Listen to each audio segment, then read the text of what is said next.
রাসূলুল্লাহ সাল্লাল্লাহু আলাইহি ওয়াসাল্লাম ইমানদার ব্যক্তিদেরকে আল্লাহ নবী সাল্লাল্লাহু আলাইহি ওয়াসাল্লাম সর্বাবস্থায় অধিক পরিমাণে তওবা এবং ইস্তিগফার করতে রাসূলুল্লাহ সাল্লাল্লাহু আলাইহি ওয়াসাল্লাম নির্দেশ দিয়েছেন।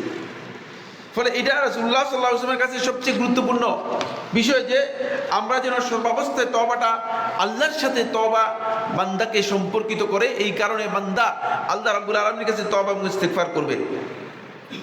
এই হাদিসটি আনাস ইবনে মালিক রাদিয়াল্লাহু আনহু বর্ণিত, তিনি বলেন আন্না নবী সাল্লাল্লাহু আলাইহি ওয়াসাল্লাম قال, নবী সাল্লাল্লাহু আলাইহি ওয়াসাল্লাম বলেছেন, কুল্লু বনি আদম খাত্তা, আদম সন্তান সবাই মানে ভুলকারী, ভুল হবে, আদম সন্তানের ভুল হবেই, মানে ভুল থেকে আদম সন্তান ঊর্ধ্বে নয়, ভুলের মধ্যে থাকবেই।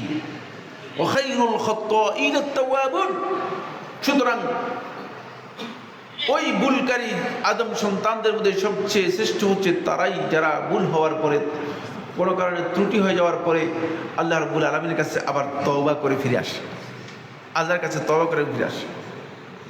আরেকটি হাদিসে কুদসির মধ্যে আল্লাহ সুবহানাহু ওয়া তাআলা বলতেছেন, আল্লাহর বান্দা যখন ইস্তিগফার করেন, দুটি জিনিস আল্লাহর পক্ষ থেকে আল্লাহ রাব্বুল আলামিন বান্দার জন্য নিশ্চিত করে দেন। একটি হচ্ছে আল্লাহ রাব্বুল আলামিনের মারিফত, যে আল্লাহর বান্দা আল্লাহকে চিনতে পেরেছে, আল্লাহর পরিচয় লাভ করতে পেরেছে, আল্লাহ তাআলার পক্ষ থেকে আল্লাহ তাআলা এই বিষয়টি নিশ্চিত করেন। দ্বিতীয় নম্বর যে বিষয়টি, সেটা হলো এই যে আল্লাহ রাব্বুল আলামিন যখন আল্লাহর বান্দা বারবার অপরাধ করে, বারবার ক্ষমা চায়, আল্লাহ রাব্বুল আলামিন আল্লাহর বান্দাকে অ্যাডভান্স ক্ষমা করে দেন।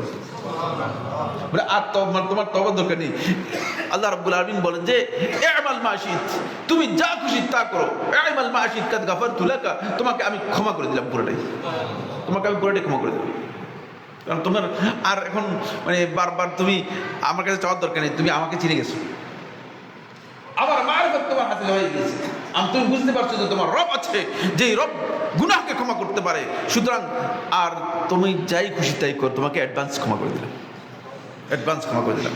এই জন্য ইবাদতের ক্ষেত্রে এটি মৌলিক বিষয়, অত্যন্ত গুরুত্বপূর্ণ বিষয়, যে সেটা হচ্ছে এই যে আল্লাহর বান্দাগণ যখন ইবাদত করবে, তো ইবাদতের শেষ লগ্নে বান্দাগণ আল্লাহ রাব্বুল আলামিনের কাছে ইস্তিগফার করবে এবং তওবা করবে।